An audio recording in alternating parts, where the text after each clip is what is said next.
Meanwhile, U.S. Attorney General Merrick Garland is denying the Justice Department, FBI, and IRS are interfering with the Hunter Biden probe. Watch this.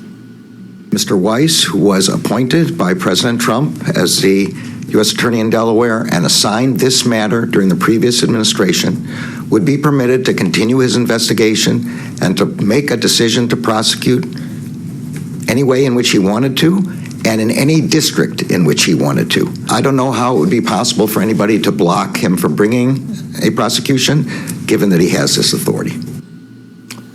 But that is not what we heard from stunning whistleblower testimony. In fact, we heard the opposite from the whistleblowers. Joining me right now is former FBI Assistant Director and former FBI agent Chris Swecker. He's an attorney in Charlotte, North Carolina. Now, Chris, it's good to have you back. Thanks very much for being here.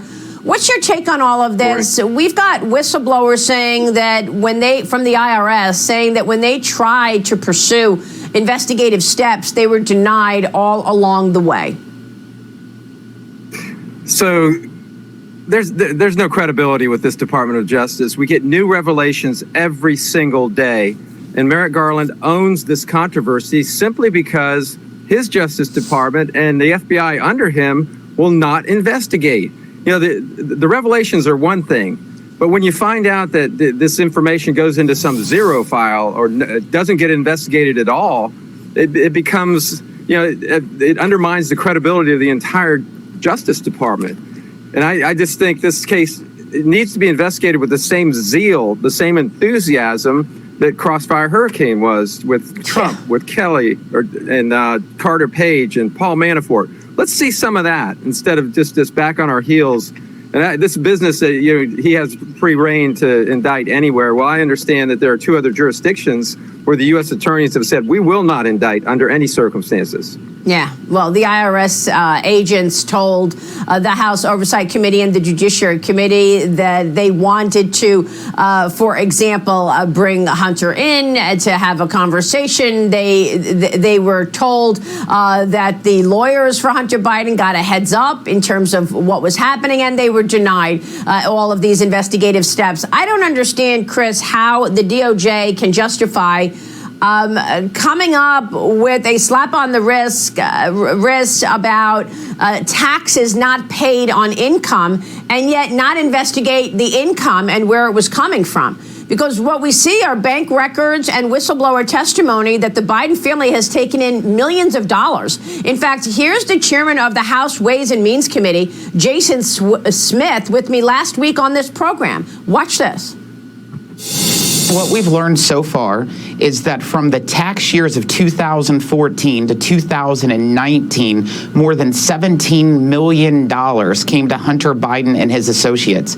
$8.3 million directly went to Hunter Biden, and they came from countries such as China, Ukraine, Romania. And what's even worse, Maria, is how the Justice Department, according to the whistleblowers, alleging how they stalled, how they denied, delayed, divulged the investigation that led to the fact of the statute of limitations expiring for any charges Hunter Biden could have in the tax years of 2014 and 2015, which by a conservative estimate shows that he owes the U.S. government more than $300,000. That's pretty stunning, Chris.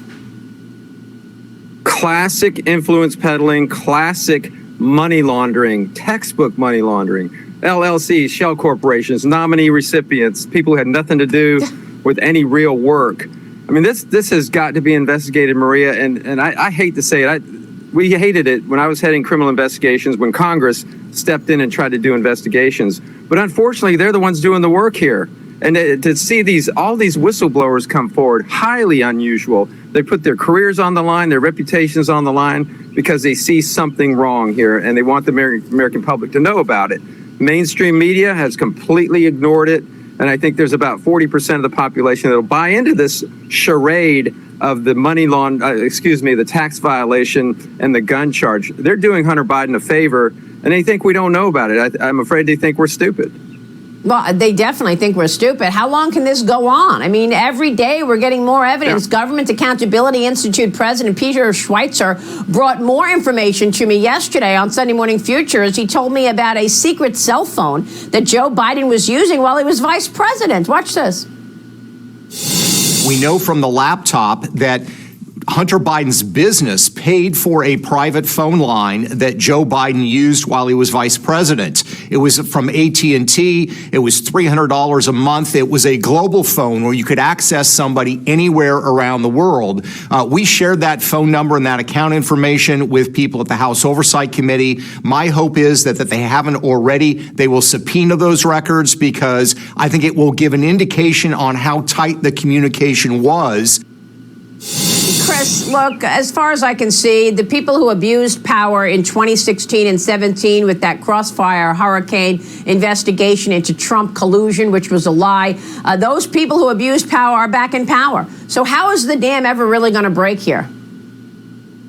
Yeah, the media needs to stay on this. Fox News needs to stay on it. Unfortunately, Congress needs to stay on top of this.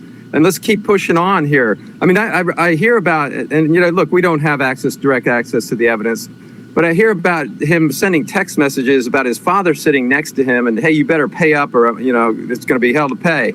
That's extortion. And even if Joe Biden wasn't involved in that, if it's extortion on the part of Hunter Biden, and it's fraud. So there's wire fraud, there's mail fraud, there's extortion, bribery. All of this needs to be fully investigated, again, with the same enthusiasm Crossfire Hurricane was investigated. Yeah, I mean, I think that text message was just so damning. It was a WhatsApp message where he's saying, I'm sitting here with my father. We would like to understand why the commitment made was not fulfilled. Tell the director I want to resolve this now before it gets out of hand. And now means tonight. He goes on to basically threaten the guy in China, his partner, and say that if, I will make certain that between the man sitting next to me and every person he knows, that you will regret not following my direction. I'm sitting here waiting for the call with my father. I mean, yeah.